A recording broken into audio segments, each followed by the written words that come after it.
ओम श्री कृष्णाय नमः। आप सभी का हमारे YouTube चैनल पर बहुत बहुत स्वागत है।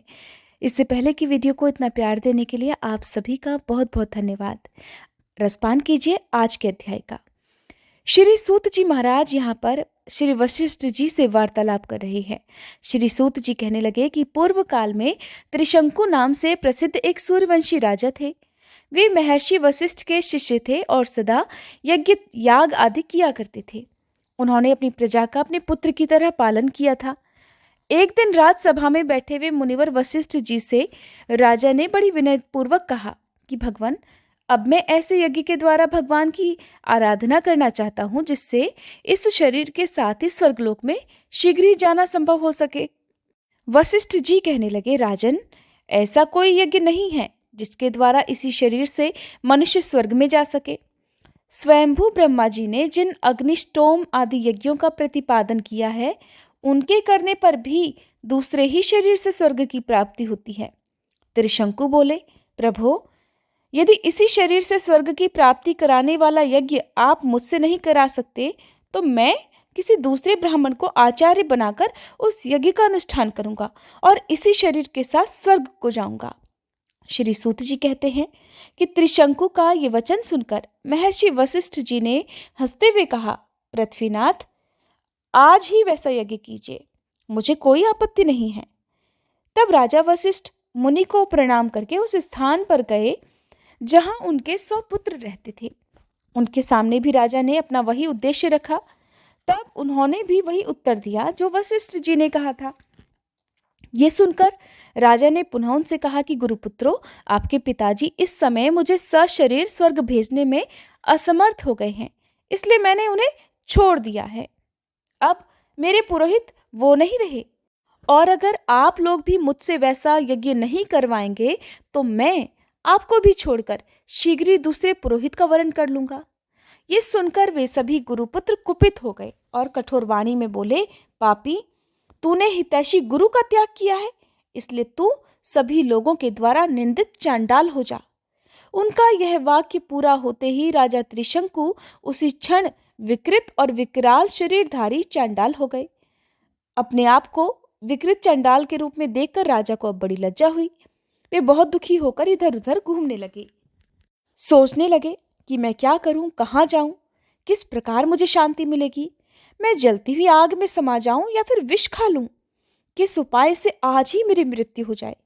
ऐसे घृणित शरीर के द्वारा उन स्त्रियों को मैं कैसे देखूंगा जिनके साथ वैसे दिव्य शरीर से मैंने क्रीड़ा की है। इस प्रकार शोक करते हुए राजा ने रात के समय अपने नगर में प्रवेश किया और फिर राजद्वार पर ठहरकर मंत्रियों सहित पुत्र को बुलाकर शाप संबंधी सारी बातें उन्हें बता दी।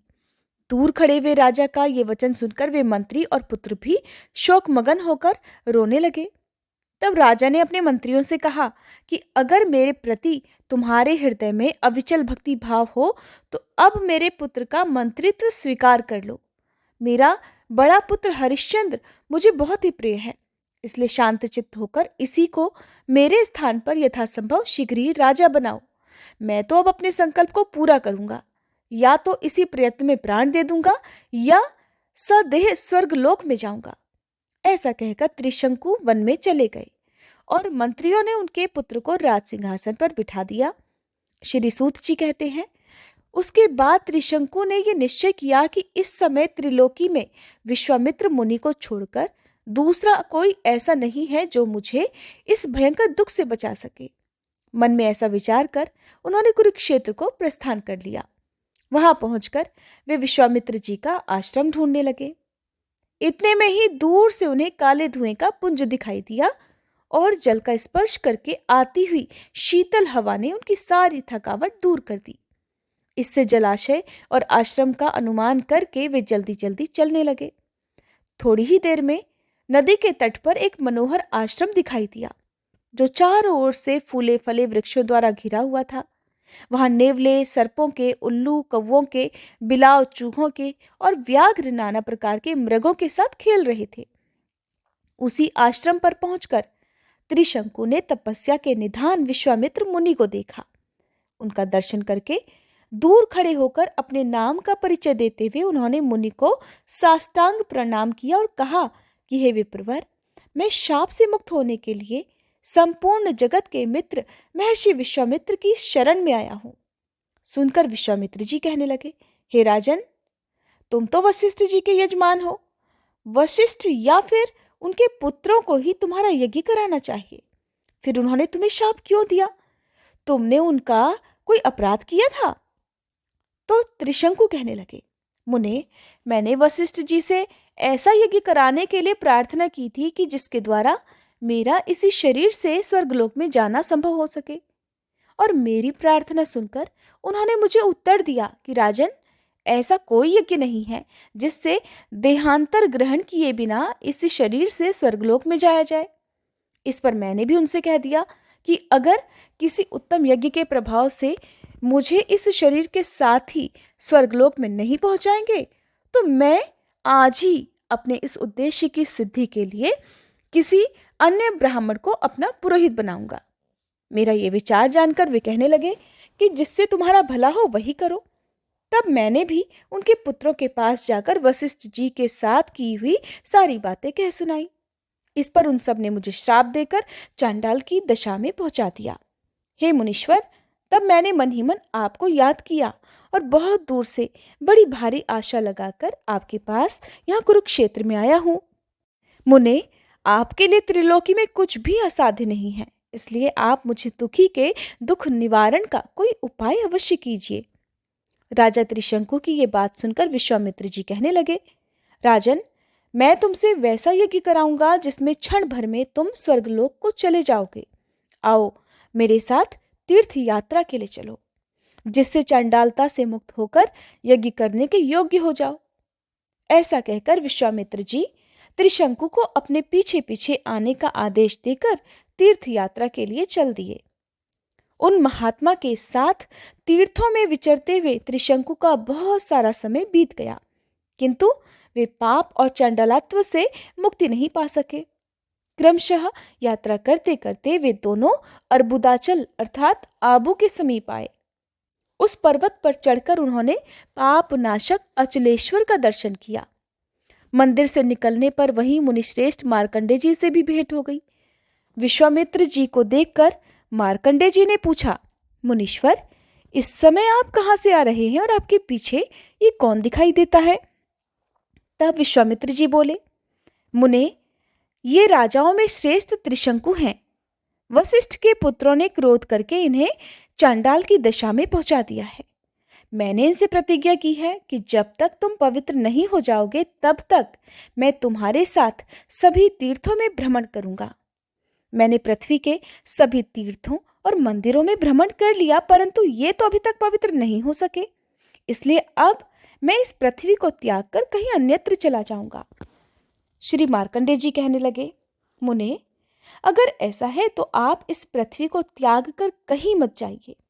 इस पर्वत से नैऋत्य कोण में आनर्त देश के भीतर एक स्थान है जहां श्रेष्ठ देवताओं ने पहले स्वर्णमय शिवलिंग की स्थापना की थी। पाताल में जो हाटकेश्वर लिंग प्रसिद्ध है, उसी के नाम पर इस शिवलिंग को भी लोक में हाटकेश्वर कहते हैं। हे ब्राह्मण, वही पाताल गंगा का जल है जो रसातल से प्रकट हुआ है। उसी के द्वारा यत्नपूर्वक पाताल में प्रवेश करके श्रद्धापूर्वक आप लोग पाताल गंगा के जल में स्नान करें। उसके बाद ये त्रिशंकु हाटकेश्वर का दर्शन करके चांडालत्व से मुक्त और शुद्ध हो जाएंगे। मार्कंडे जी का ये वचन सुनकर विश्वामित्र मुनि त्रिशंकु को साथ लेकर वहां गए और फिर पाताल में प्रवेश करके राजा को पाताल गंगा के जल में नहलाया। स्नान करने के बाद हाटकेश्वर का दर्शन करके वे चांडालत्व से मुक्त होकर सूर्य के समान तेजस्वी हो गए। निष्पाप होकर त्रिशंकु ने मुनिवर विश्वामित्र को प्रणाम किया। मुनि कहने लगे, हे राजन, सौभाग्य की बात है जो तुम इस समय चांडालत्व से मुक्ति पा गए। मित्र, तुम्हारे लिए मैं स्वयं ब्रह्मा जी के पास जाकर प्रार्थना करूंगा कि वे तुम्हारे यज्ञ में यज्ञ भाग ग्रहण करें। इसलिए जब तक मैं ब्रह्मलोक से आता हूं तब तक तुम यज्ञ के सभी सामान यही मंगाओ। राजा ने बहुत अच्छा कहकर मुनि की आज्ञा स्वीकार कर ली। तब वे ब्रह्मा जी के समीप जाकर उन्हें प्रणाम करके बोले कि हे प्रपितामह, मैं राजा त्रिशंकु के द्वारा इस संकल्प से यज्ञ कराऊंगा कि वे मनुष्य शरीर से ही आपके लोक में जा सकें। इसलिए आप शिव, विष्णु आदि सभी देवताओं के साथ यज्ञ मंडप में पधारे। ब्रह्मा जी ने कहा, हे ब्राह्मण, देहांतर ग्रहण किए बिना केवल यज्ञ कर्म से स्वर्ग की प्राप्ति कभी नहीं हो सकती। हम सब देवताओं के मुख अग्नि हैं। वेदोक्त विधि से भलीभांति आहुति देने पर हम सब लोग यज्ञ में अपना भाग ग्रहण करेंगे। इसलिए राजा अग्नि मुख में ही आहुति दें। फिर उस यज्ञ के प्रसाद से देह त्याग के बाद ही वे अवश्य स्वर्ग प्राप्त कर लेंगे। श्री सूत जी कहते हैं, ब्रह्मा जी का वचन सुनकर विश्वामित्र जी बोले, अच्छा, तो आप मेरी तपस्या का बल देखिए। मैं त्रिशंकु से विधिवत दक्षिणा युक्त यज्ञ कराकर उसी के द्वारा उन्हें यहाँ लेकर आऊंगा। ऐसा कहकर विश्वामित्र जी पृथ्वी पर लौट गए और महात्मा त्रिशंकु के यज्ञ को संपन्न कराने की चेष्टा में लीन हो गए। यज्ञ प्रारंभ करने के लिए योग्य शुभ समय आने पर उसी श्रेष्ठ वन में उन्होंने वेदों के पारंगत ब्राह्मणों को बुलाकर राजा को यज्ञ की दीक्षा दी। उस यज्ञ में वे स्वयं ही अध्वर्यु अर्थात यजुर्वेद पाठी हुए। शांडिल्य मुनि होता अर्थात ऋग्वेदी के पद पर प्रतिष्ठित हुए। महर्षि गौतम को ब्रह्मा जी का पद प्राप्त हुआ। मित्रा वरुण कर्म में महर्षि च्यवन अग्निध्र बनाए गए। याज्ञवल्क उद्गाता अर्थात सामवेदी, जैमिनी प्रतिहर्ता, शंकुकर्ण प्रस्तोता, गालव उन्नेता, पुलत्स्य जी उच्छंसी और मुनीश्वर गर्ग होता हुए अत्रि, नेष्टा तथा भृगु जी आच्छावाक बनाए गए। श्रद्धालु त्रिशंकु ने इन सभी को ऋत्विज बनाया और स्वयं बाल कटवाकर मृग चर्म धारण कर लिया। हाथ में हिरण का सींग लिया और दूध पीकर रहने लगे। उपर्युक्त सभी महर्षियों को वरण करके अर्थात उनका पूजन करके उन्हें यज्ञ कर्म में लगाया। इस प्रकार दीर्घ काल तक चालू रहने वाले उस यज्ञ के आरंभ होने पर सभी दिशाओं से वेद वेदांगों के पारगामी ब्राह्मण वहां पर आने लगे। बहुत से दीन, अंध, कृपण अर्थात कंगाल गृहस्थ आए। वहां चारों तरफ ही अन्न के बड़े बड़े पहाड़ खड़े करे हुए थे और श्रेष्ठ ब्राह्मणों को दान देने के लिए तरह तरह की असंख्य वस्तुएं भी इकट्ठी की गई थी। देवता अग्निमुख से राजा के हविष्य को ग्रहण करते रहे। इस प्रकार यज्ञ करते करते राजा के 12 वर्ष बीत गए, किंतु उन्हें अभीष्ट फल की प्राप्ति नहीं हुई। फिर उन्होंने यज्ञांत स्नान किया और ऋत्विजों को यथायोग्य दक्षिणाएं देकर तृप्त किया। ब्राह्मणों को विदा करने के बाद राजा त्रिशंकु वहां आए और अन्य संबंधियों और मित्रों को भी विदा कर दिया। फिर वे विश्वामित्र जी से कहने लगे कि हे ब्राह्मण, आपके प्रसाद से मुझे दुर्लभ फल की प्राप्ति हुई। चांडालता भी नष्ट हो गई, परंतु इसी शरीर से स्वर्गलोक नहीं मिला। केवल एक यही दुख मेरे हृदय में कांटे की तरह चुभ रहा है। मुने, अब वशिष्ठ जी के पुत्र ये सब बात सुनकर मेरा उपहास करेंगे, इसलिए अब मैं वन में रहकर तपस्या करूंगा, राज्य नहीं करूंगा। त्रिशंकु की बात सुनकर विश्वामित्र जी बोले, राजन, दुख मत करो, मैं तुम्हें इसी शरीर से स्वर्गलोक में भेजूंगा। ऐसा कहकर विश्वामित्र जी ने चंद्रशेखर भगवान शंकर का दर्शन किया और इस प्रकार उनकी स्तुति की कि हे अचिंत्य महादेव, आपकी जय हो। हे पार्वती वल्लभ, आपकी जय हो। हे कृष्ण जगन्नाथ, कृष्ण जगत गुरु, आपकी जय हो। अचिंत्य अमेय अनंत अच्युत, आपकी जय हो। हे प्रभु, हे शिव, आपकी जय हो। सर्व पाप नाशन, आप ही धाता, विधाता, कर्ता और रक्षक हैं। देवेश, 4 प्रकार के प्राणियों का कल्याण करने वाले भी आप ही हैं। जैसे तिल में तेल और दही में घी व्याप्त रहता है, उसी प्रकार समस्त संसार आपसे ही व्याप्त है। आप ही ब्रह्मा, विष्णु, इंद्र और अग्नि हैं। आप ही वषटकार, यज्ञ और सूर्य हैं। अथवा बहुत कहने या स्तुति करने की क्या आवश्यकता है प्रभु? मैं आपकी वेद वर्णित विभूति को बहुत संक्षेप में बतला रहा हूं। भगवान, तीनों लोकों में चर और अचर जो कुछ भी दिखाई देता है, सब में आप ही व्याप्त हैं। ठीक उसी तरह जैसे काष्ठ अर्थात लकड़ी में अग्नि व्याप्त रहती है। श्री भगवान बोले, मुने, मैं तुम पर बहुत प्रसन्न हूं, तुम कोई वर मांगो। तब भगवान शंकर से विश्वामित्र जी कहने लगे कि हे महेश्वर, आपकी कृपा से मुझ में संसार की सृष्टि करने का सामर्थ्य हो जाए। तथास्तु कहकर भगवान शिव अंतर्ध्यान हो गए। अर्थात उन्होंने जिस प्रकार ब्रह्मा जी को सृष्टि करने का आशीर्वाद प्राप्त था, उसी तरह का आशीर्वाद विश्वामित्र जी को भी दे दिया।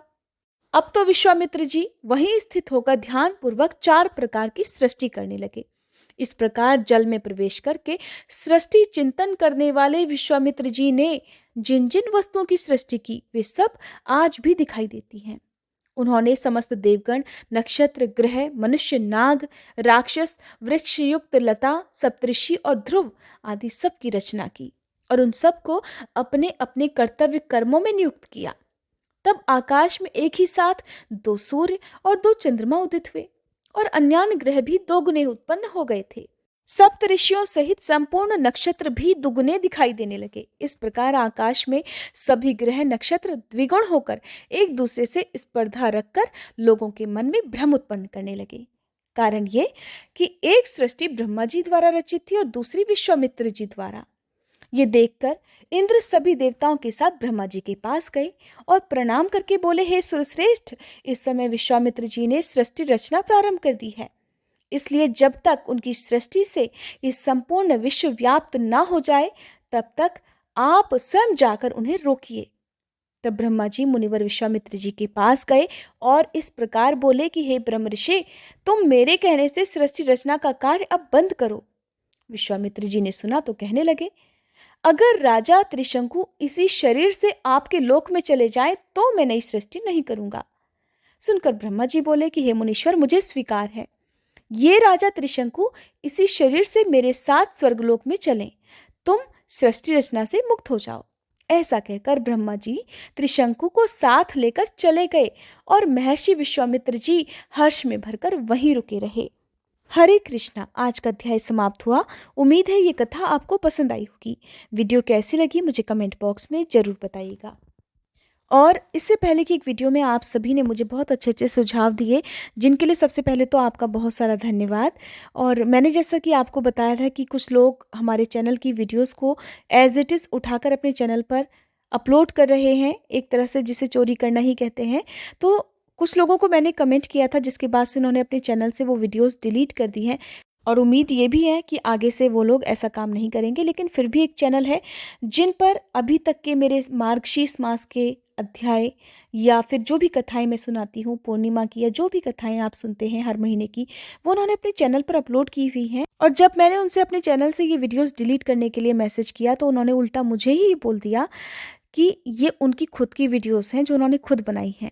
मैं आपको उस चैनल का नाम ज़रूर बता देती हूँ, हालांकि इसके बाद जो कुछ होगा वो आप मुझे बताइएगा। चैनल का नाम है राधे राधे सांवरिया व्लॉग्स। और अगर आप देखेंगे तो उनके चैनल पर अधिकतर वीडियोस मेरी ही हैं। थंबनेल उन्होंने बदला हुआ है और जो अंदर ऑडियो है वो उन्होंने मेरी यूज़ की हुई है, यानी कि मेरी ही आवाज़ उन्होंने एज इट इज़ अपने चैनल पर अपलोड की हुई है। मैं नहीं चाहती थी कि उनका नाम मैं लूँ, लेकिन अभी तक इतनी बार मैसेज करने के बाद भी उन्होंने वीडियो डिलीट नहीं की है, इसलिए मेरी मजबूरी है कि आज मैं उनका नाम आपको बता रही हूँ। अगर आगे भविष्य में भी कभी कुछ ऐसा होता है तो आप मुझे सुझाव ज़रूर दीजिएगा कि मुझे क्या करना चाहिए। और आप लोगों का एक बार फिर से बहुत बहुत धन्यवाद कि आपने मेरा मनोबल बढ़ाया और मुझे बहुत अच्छे अच्छे सुझाव दिए। मैं पर्सनली सबको थैंक्स बोलने में थोड़ा सा असमर्थ हूँ, लेकिन जितने भी लोगों ने मुझे कमेंट करके मुझे समझाया, मुझे सुझाव दिया, आप सबका दिल से धन्यवाद।